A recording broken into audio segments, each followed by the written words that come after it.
Olá e sejam bem-vindos a mais um episódio de Kings of History, um podcast onde falamos de todos os reis de Portugal de forma cronológica.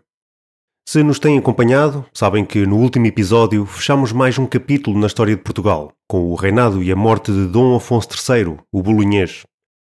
E, como é tradição, aproveitamos esta passagem de testemunho para o próximo monarca para dar uma olhadela pela Europa e até pelos continentes mais distantes, para vermos um pouco do que se passa lá fora e como, em certas situações, alguns acontecimentos longínquos conseguem, de certa forma, influenciar o reino de Portugal.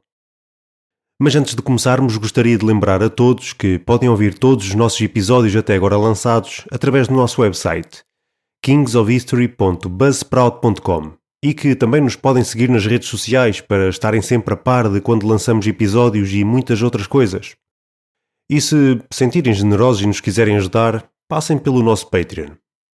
Bem, vamos então começar a nossa história.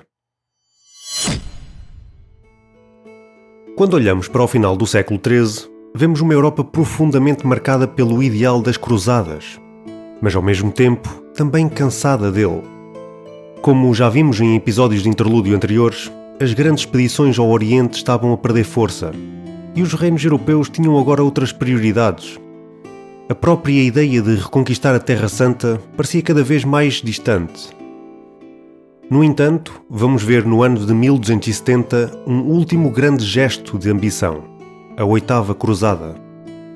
Esta cruzada foi liderada por um já conhecido nosso, um dos reis mais devotos e influentes do seu tempo, e alguém que cresceu ao lado de Dom Afonso III de Portugal. Estamos a falar de Luís IX, rei de França. O rei de França surpreende todos os seus contemporâneos quando escolhe um alvo para esta cruzada, que não era Jerusalém, nem mesmo territórios no Levante. Luís IX de França escolhe Túnez, no norte de África, como alvo da Oitava Cruzada. Para percebermos esta escolha, temos que recuar um pouco no tempo.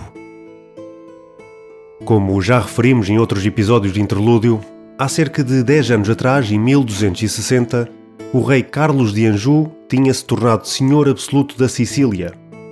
Este era irmão do rei de França, Luís IX. Carlos de Anjou tornou-se o senhor da Sicília quando derrotou e matou Manfredo Hohenstaufen na Batalha de Benevento. Depois desta vitória e com Sicília nas mãos, Carlos de Anjou tinha como objetivo ser o senhor do Mediterrâneo Central, e Túnez era uma peça fundamental na sua visão. Já estão a ver onde queremos chegar.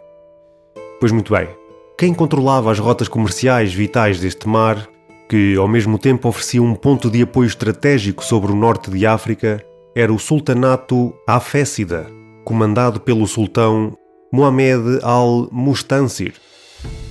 Segundo o rumor da época, o sultão, tendo conhecimento da existência desta cruzada, mostrou-se aberto a negociações e até mesmo, dizem os rumores, a converter-se ao cristianismo. Mas isto são rumores que não podemos confirmar. Para o Luís IX, esta cruzada era motivada pelos seus ideais de missão religiosa. Já para Carlos de Anjou, esta era a chance de expandir a sua influência na região do Mediterrâneo. Nasce assim a Oitava Cruzada. Voltamos então ao ano de 1270, e é a 17 de julho que vemos a frota francesa partir para sul e desembarcar nos arredores de Túnez. O que parecia uma campanha perfeitamente planeada, torna-se imediatamente numa campanha desastrosa. O clima norte-africano, o calor extremo e as más condições sanitárias criam o cenário perfeito para uma epidemia devastadora. Disenteria, tifo, talvez até peste. As crónicas não são totalmente consensuais. Mas o certo é que o exército francês começa a morrer em massa, muito antes de qualquer batalha significativa. E como uma desgraça não vem só, a 25 de agosto de 1270, Luís IX de França adoece e morre no campo de batalha, bem longe de casa. As crónicas descrevem este evento com Luís IX morrendo sobre cinzas espalhadas no chão, sinal da humildade cristã. A sua morte não é apenas um choque espiritual, é também um golpe político enorme.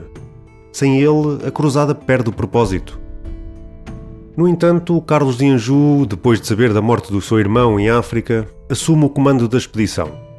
Este percebe rapidamente que não há nada a ganhar em prolongar a campanha e decide então optar pela diplomacia. Carlos de Anjou negocia com o sultão Hafésida, Mohamed I, um acordo surpreendentemente vantajoso para si. Os mercantes cristãos obtêm privilégios comerciais no Mediterrâneo. As dívidas do sultão são renegociadas a favor do reino da Sicília e estabelece um equilíbrio político que, na prática, reforça o poder de Carlos no Mediterrâneo. Apesar da Oitava Cruzada ter falhado o seu objetivo militar, Carlos de Anjou conseguiu transformar esta derrota numa oportunidade para fortalecer a sua influência. Sabemos ainda que vinham reforços, mais especificamente de Inglaterra, liderados pelo futuro rei inglês, Eduardo I. Mas estes chegaram demasiado tarde para terem qualquer impacto. Ao encontrarem as tropas francesas arruinadas, a devastação causada pela doença e a campanha encerrada, decidem regressar à Europa. Para muitos contemporâneos, este evento marca um ponto final simbólico no grande ciclo das Cruzadas. Já não há vontade, nem unidade, e o custo das vidas humanas e material supera qualquer possível benefício espiritual ou político. A Oitava Cruzada tem, por isso, um peso particular na história europeia. Não só mostra o declínio do movimento cruzadístico, como revela também a crescente importância do Mediterrâneo como palco estratégico. A morte do rei francês, um dos reis mais admirados na cristandade, é vista como um presságio deste fim. Por outro lado, vemos emergir uma figura controversa e ambiciosa, Carlos de Anjou, que consegue reforçar a sua influência e preparar o caminho para os confrontos que se seguiam num futuro muito próximo. Como é de esperar, esta cruzada não passou ao lado de ninguém na Península Ibérica. Portugal e Castela observavam os movimentos de Carlos de Anjou com cautela, sobretudo por causa da sua nova influência no Mediterrâneo Ocidental. E, como é óbvio, pelas consequências que esta cruzada teve na política papal. Quanto a Aragão, já lá iremos. Assim, a Oitava Cruzada não foi apenas um evento que deu lugar à trágica morte de Luís IX de França, mas foi também um ponto de viragem no sistema político medieval e uma peça essencial para entender o mundo em que Dom Afonso III de Portugal morre e dá lugar a Dom Dinis, que inicia o seu reinado. Mas vamos agora olhar para o centro da Europa, mais propriamente para o Sacro Império Romano-Germânico. No último interlúdio, olhamos bem de perto para a vida de Frederico Hohenstaufen e como a sua morte provocou o que já conhecemos como o Grande Interregno. Lembram-se? Pois bem, durante esse tempo, entre 1254 e 1273, o trono do Sacro Império Romano-Germânico estava vazio. E como é natural, sem um imperador forte, os príncipes germânicos governavam como queriam, disputando territórios e direitos entre si. O império parecia fragmentado e a própria ideia da autoridade central corria o sério risco de desaparecer. Foi neste cenário de instabilidade que apareceu Rodolfo de Habsburgo, conde da Alsácia e da Suíça. Este foi uma escolha surpreendente, pois não era o mais poderoso, nem pertencia às grandes casas aristocráticas dominantes, mas era exatamente o que os príncipes eleitos procuravam. Alguém conciliador, capaz de restaurar alguma ordem sem ameaçar a autonomia de cada território. Rodolfo é eleito o rei dos romanos em outubro de 1273 e pouco tempo depois reconhecido pelo Papa, que via nele um governante confiável. Mas mais importante ainda, não via em Rodolfo grandes ambições de desafiar diretamente a autoridade papal na Itália. No início do seu reinado, Rodolfo assume uma política de recuperação de bens e territórios do Império que haviam sido tomados ou apropriados durante o interregno. Muitos príncipes e condes tinham expandido o seu poder e território às custas do Império, e Rodolfo sabia que, sem restaurar estas posses, o trono jamais teria autoridade. Mas esta política não vinha sem os seus desafios. Um dos maiores foi Otakar II da Boêmia, talvez o príncipe mais poderoso da época. Otakar II controlava a Boêmia, a Morávia e os antigos ducados da Casa de Babenberg, sendo estes a Áustria, Estíria, Caríntia e Carniola. Para além de tudo isto, tinha ainda a ambição de se tornar imperador. Esta sua ambição não o permitiu comparecer à dieta imperial e Otakar recusa-se a reconhecer Rodolfo como imperador. Rodolfo declara-o fora da lei e exige que este devolva os seus territórios. Otakar ignora e a tensão entre os dois aumenta. Esta tensão culmina na Batalha de Marsfeld, perto de Viena, no ano de 1278. As forças de Rodolfo, apoiadas por nobres germânicos e aliados húngaros, enfrentam Otakar e os seus aliados. A batalha é decisiva e Otakar é derrotado e morto. Rodolfo recupera os ducados austríacos e estírios, consolidando assim a sua autoridade e investindo também no futuro da dinastia Habsburgo, quando dá estes territórios aos filhos. O triunfo de Rodolfo não se mede apenas pelas vitórias militares, mas também pois este marca o fim do Grande Interregno. Com ele é possível a restauração parcial da autoridade imperial e o nascimento de uma nova ordem europeia. A Casa de Habsburgo, antes um condado modesto, torna-se assim a futura potência dominante no coração da Europa, com uma influência que se estenderá por séculos. Curiosamente, Rodolfo nunca procurou a coroação imperial universal. Consciente das limitações políticas e do poder papal, focou-se em consolidar o território central do Império e em estabelecer a sua família como uma força de estabilidade. O pragmatismo do seu reinado permitiu recuperar a autoridade sem criar novos conflitos internos e, para além disso, abriu caminho para uma presença duradoura dos Habsburgos na Europa. A eleição e o reinado de Rodolfo I marcam o ponto de viragem em que um império fragmentado começa a reencontrar coesão e uma dinastia que parecia modesta assume um papel central na história europeia. E, falando em impérios, não podemos deixar de falar num império que, após quase 2 décadas de fragmentação, começa a reencontrar-se sob a liderança de Miguel VIII Paleólogos. Falamos, claro, do Império Bizantino. Ainda antes desta década, em 1261, Miguel consegue reconquistar Constantinopla, expulsando os ocupantes latinos e restaurando a dinastia paleóloga. Esta vitória e reconquista marca não apenas o retorno da cidade como capital imperial, mas também o renascimento simbólico do Império, que estava claramente abalado pela ocupação e pela perda de prestígio. À semelhança de Rodolfo I do Sacro Império Romano-Germânico, Miguel concentrou-se numa política de reconstrução administrativa e económica. O seu objetivo é, claro, recuperar territórios perdidos, restaurar a autoridade central e devolver ao Império a dignidade que havia sido perdida durante a ocupação latina. A recuperação territorial é gradual e complexa. Isto porque Miguel procura consolidar o controle sobre regiões estratégicas, como a Trácia e Egeu. Mas estas regiões ofereciam resistência, não apenas de pequenos senhores locais, mas também dos estados latinos ainda remanescentes, como é o caso do Império Latino Residual, o Ducado de Atenas e o Principado de Acaia. Miguel apoia-se na combinação da força militar com a diplomacia, para cuidadosamente avançar sobre os seus alvos. A diplomacia é, de facto, uma arma forte que Miguel sabe manusear. Este mantém uma relação ativa com potências marítimas italianas, Veneza e Génova, utilizando-as de forma estratégica. Miguel, ao jogar uma contra a outra, consegue proteger Constantinopla, garantindo que nenhuma das duas cidades-estado ameaçassem diretamente a capital do Império.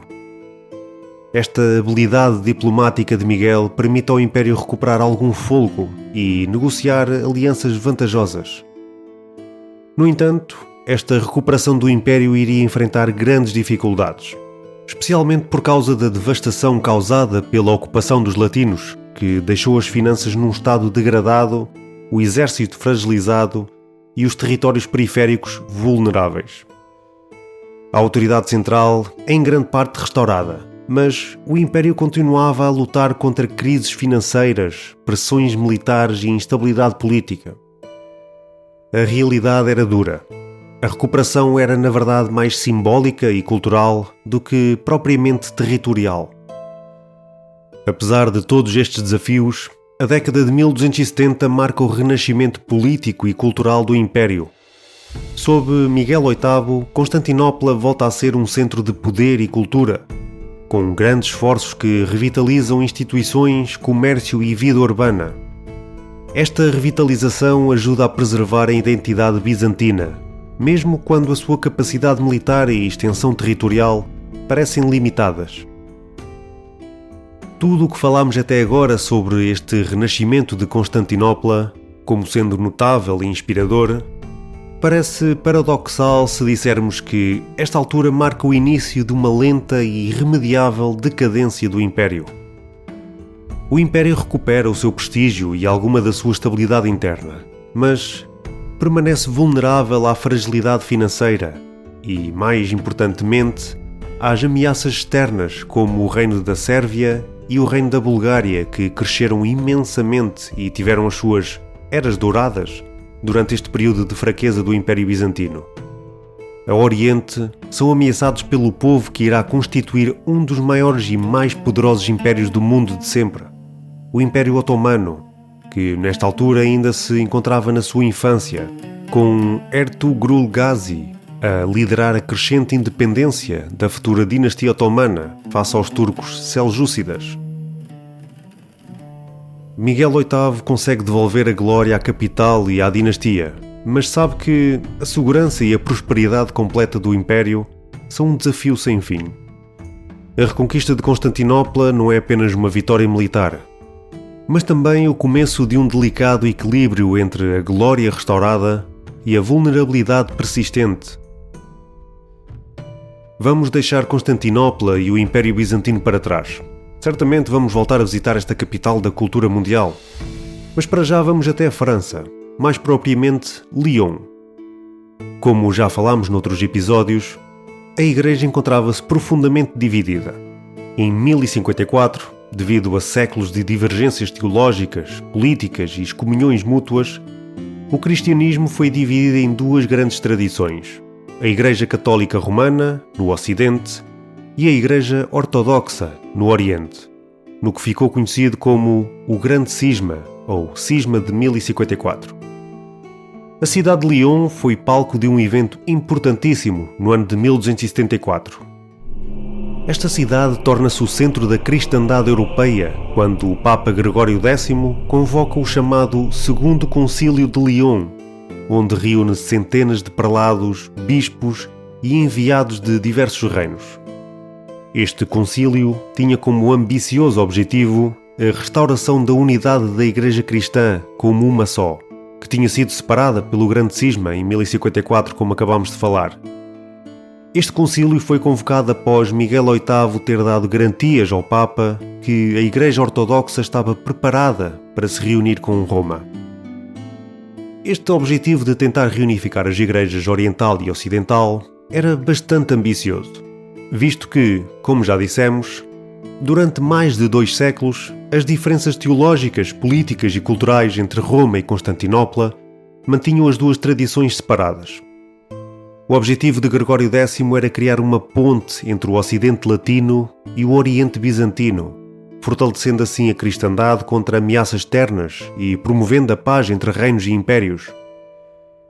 O imperador bizantino, que falámos há pouco, Miguel VIII, paleólogo, envia representantes para este concílio em Lyon. A presença destes representantes não é só no teor religioso, mas também estratégico. Como vimos, Constantinopla estava a passar tempos atribulados, com inimigos internos e externos, e o apoio político e militar do Ocidente era uma ajuda preciosa para este consolidar o seu poder no trono bizantino. Este concílio, aos olhos de Roma, foi um sucesso. Depois de séculos de divisão, as duas igrejas voltam a estar, pelo menos formalmente, em comunhão. No entanto, esta reconciliação tem vida curta. Entre o clero e o povo bizantino, a aceitação é mínima.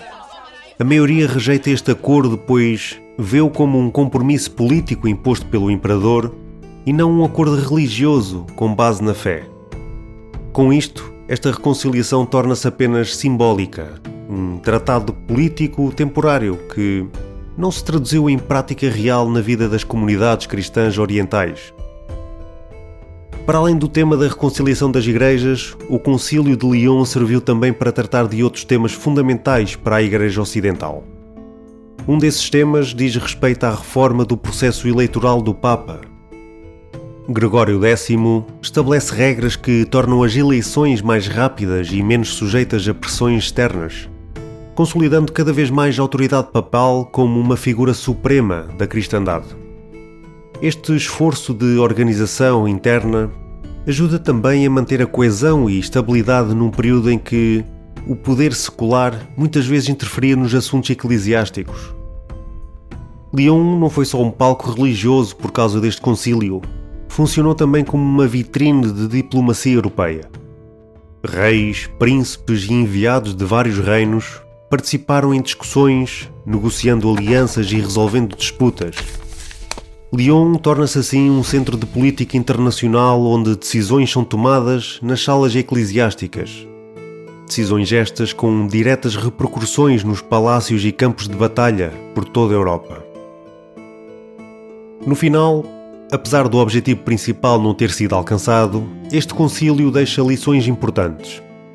Demonstra a importância da diplomacia na Europa medieval, a centralidade do papado como autoridade unificadora e também a complexidade das relações entre política e fé. Este concílio também evidencia que, mesmo quando os interesses políticos parecem alinhar-se, a aceitação popular e a tradição cultural podem minar acordos aparentemente sólidos. Ou seja, no final, o Segundo Concílio de Lyon não consegue restaurar a união entre Roma e Constantinopla, mas consegue fortalecer a posição do Papa na Europa Ocidental e estabelecer precedentes administrativos e eleitorais que influenciam a Igreja nos séculos seguintes. Aproximamo-nos do final deste episódio, mas não vamos terminar sem falar de um dos acontecimentos mais marcantes deste século. No final do século XIII, quando a Península Ibérica vivia as suas próprias transformações, um conflito no Mediterrâneo viria a mudar profundamente o equilíbrio do poder na Europa.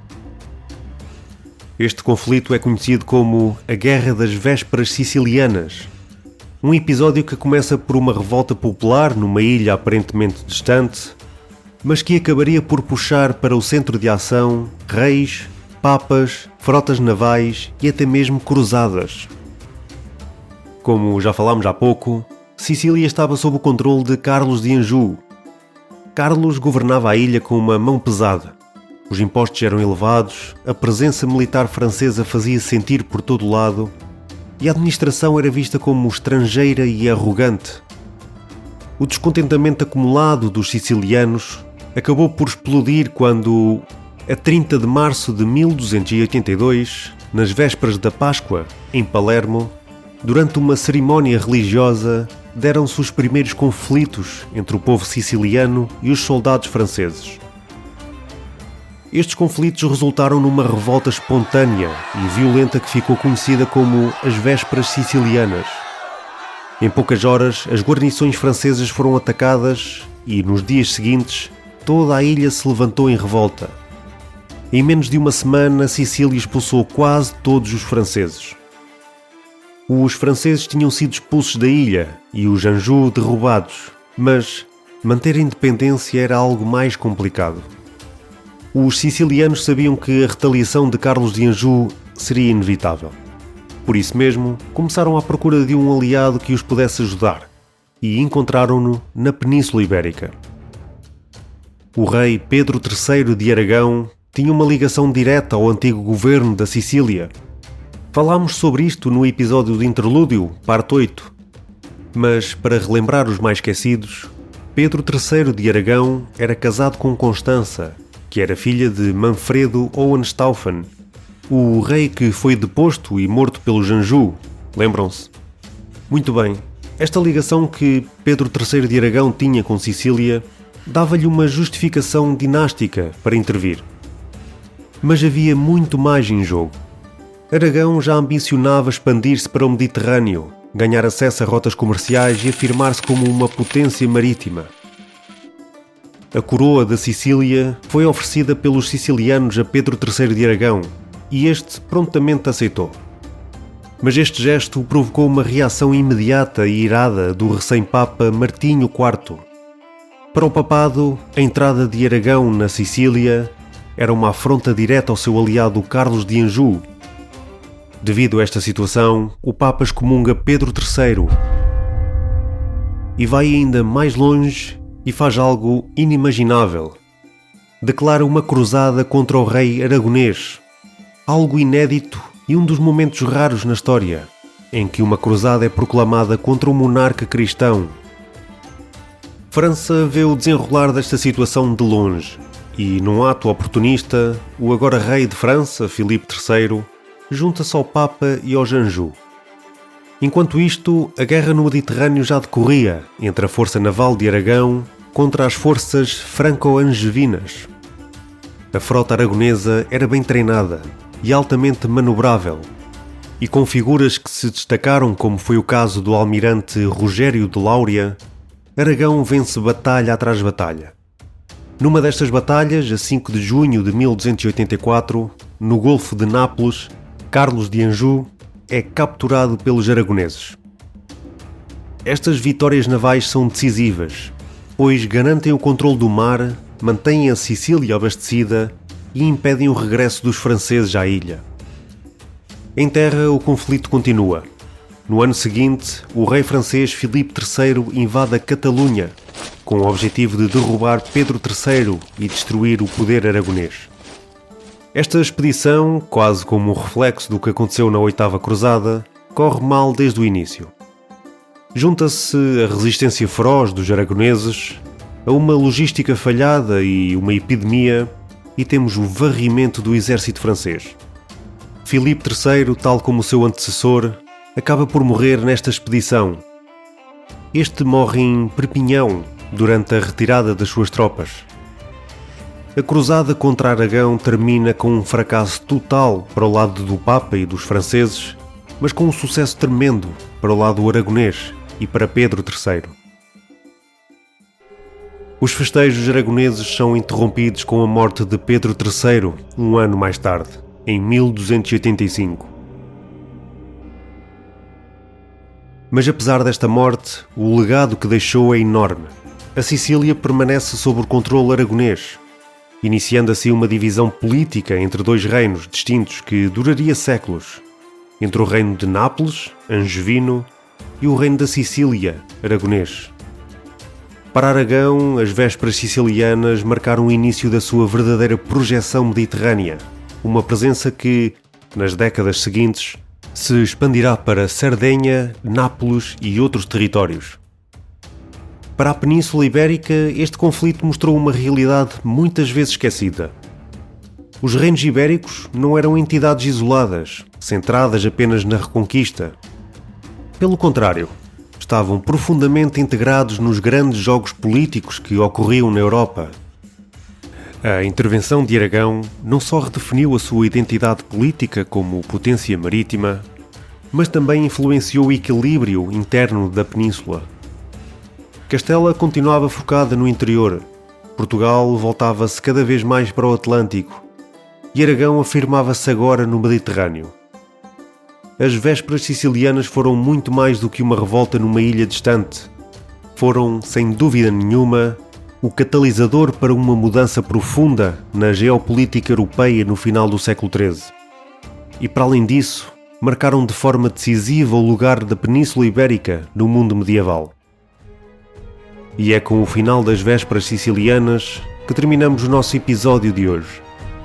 Ao longo deste percurso viajamos por vários cantos da Europa, cada um marcado por importantes acontecimentos que certamente moldaram o panorama europeu no século XIII.